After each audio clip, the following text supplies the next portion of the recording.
SEO is about to change forever.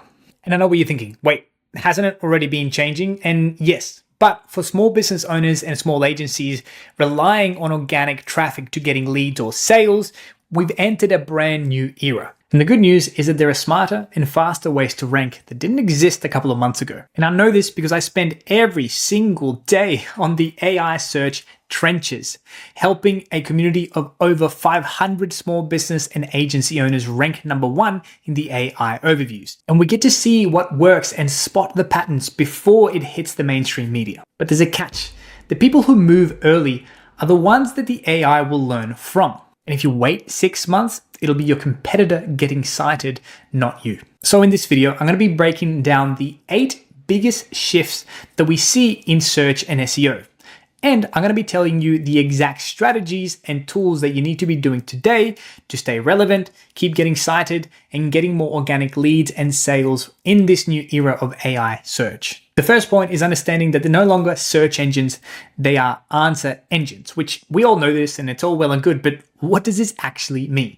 Well, GPT search, Google AI overviews, and Perplexity will now give you the answer instead of the classic old blue link at the top. This means that there's a large paradigm shift that a lot of people haven't quite understood. You see, the old goal was being the destination, meaning that blue link that everybody wants. But the new goal is being the source, meaning you want to be cited by the AI.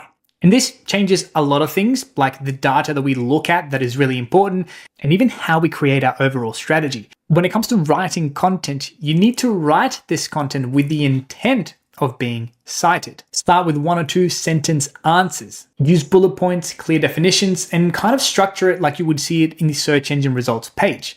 For example, here's what I recommend. Do a search on GPT search, Perplexity, or Google AI that your customers might do within your niche, and have a look at how those answers are being structured.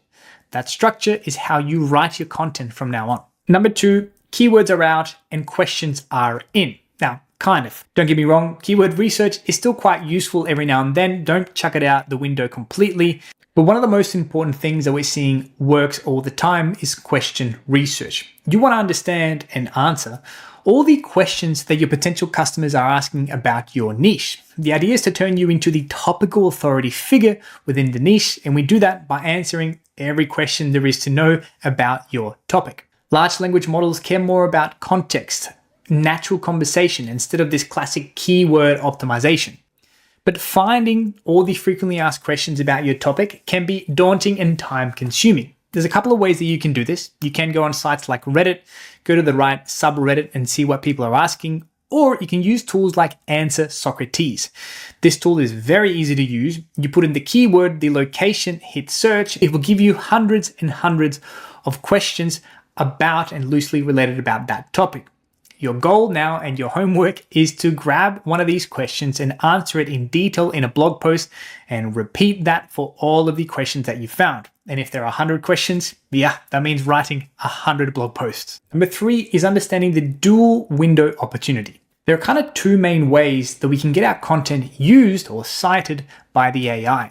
And that's being part of its original training data set. And for most of us, that time has kind of passed for now. That would allow us to make sure the AI understands that when people mention marketing, for example, our name is mentioned everywhere. Or if you're a plumber in a certain location, it's be trained with a data set that you are in fact a good plumber in that location. But also there's the second way, and that is the retrieval or the RAG component. Retrieval augmented generation. This is where the AI understands that it needs to do the search functionality for getting that relevant information. That is where you need to optimize for that. I'm going to tell you how to do that in a second. But once we do that really well, that new data set will be used for its training data set. So it creates this kind of positive feedback loop, but you need to put the effort in now. Number 4 is understanding that you need to optimize for the AI autonomous agents, the reader, not just the algorithm. Large language models are now reading your website. So you need to make it as easy as possible for that large language model to read what you have on your site. One of the best ways to do that, and we've found this and tested this, is by adding schema to your website. If you don't know what schema is, do a quick search, you'll know all about it.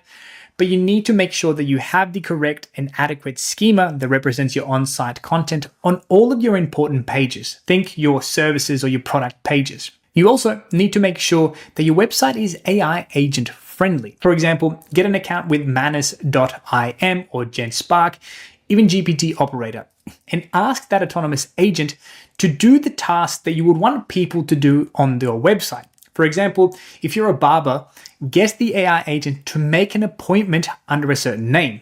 If the agent can book the appointment, great, your website is AI agent friendly.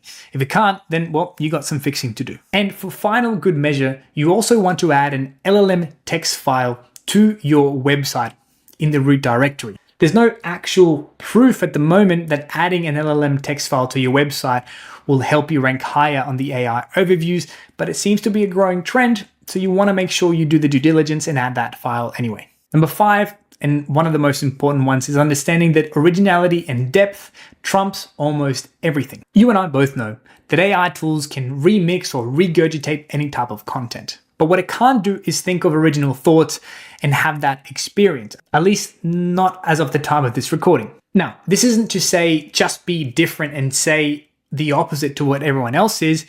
If you are being different, provide a different angle that is helpful and, most importantly, backed by real data or experience. See, content that features new original ideas that are ideally backed by data is highly valued by large language models, and it tends to see significantly higher visibility on the AI overview, sometimes from 30 to 40% more visible. So fantastic. How do we do that? Well, my personal strategy is that I keep a document with all the experiences, the wins from our community, and the things that I've learned throughout the years. You should do the same. Grab a Google Doc, whatever you want, and every time something interesting that you think you want to add in this document, add it. The wins that you've added for your customers, the good experiences you've provided for them, something about the industry that you only know because of years of experience. Take some time away and put that document out there.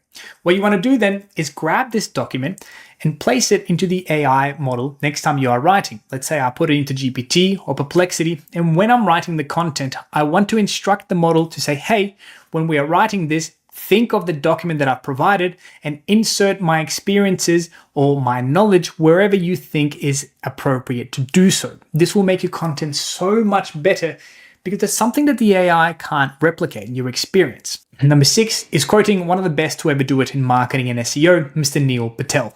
And that is understanding that SEO is changing from search engine optimization to search everywhere optimization, meaning you need to be everywhere all at once. If you're relying on Google or one search engine to get all your traffic, you're leaving a lot of potential leads and money on the table. You need to increase that overall digital footprint by being on all the social media platforms. Think of your brand or even your personal brand as an entity. That entity needs to be on LinkedIn, Instagram, Facebook, and all the platforms that you think are relevant.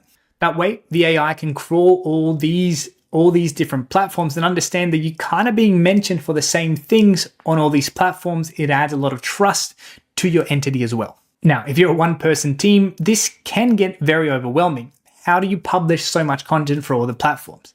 This is where we need to get smart, use AI and automations.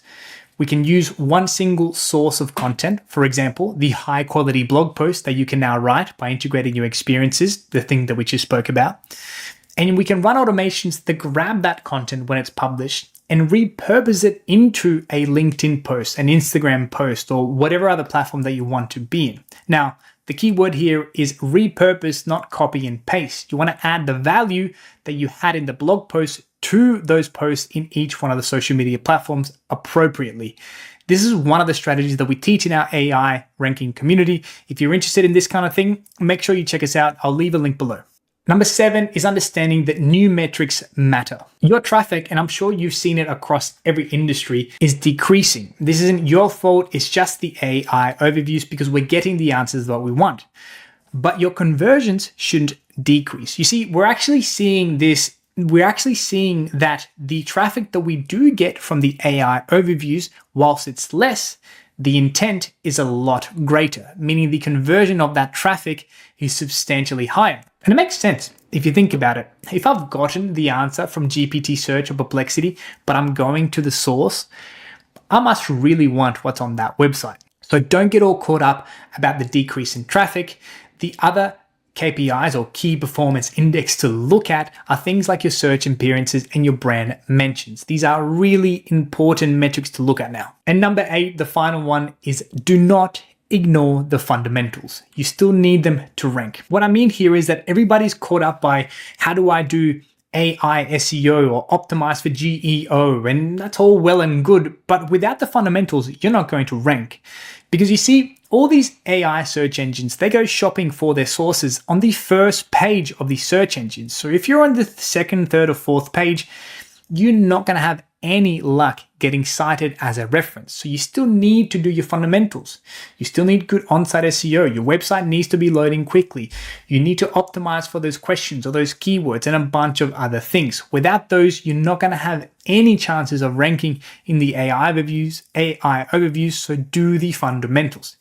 If you don't know how to do those fundamentals, well, you can check out our community where we teach you how to do that in a very easy to follow manner. Now that you know the biggest shifts happening in SEO, you need to take action. One of the easiest ways that you can take action today is by writing that high valuable content with your experiences. Now, I've done a tutorial on how you can set up Claude projects into a perfect custom content copywriter that's going to write in your tone of voice, have your experience integrated into the content, understand your audience, and even do the correct backlinking to the appropriate sections of your website. You want to go watch that video and start writing high valuable content that's going to bring you the right traffic today.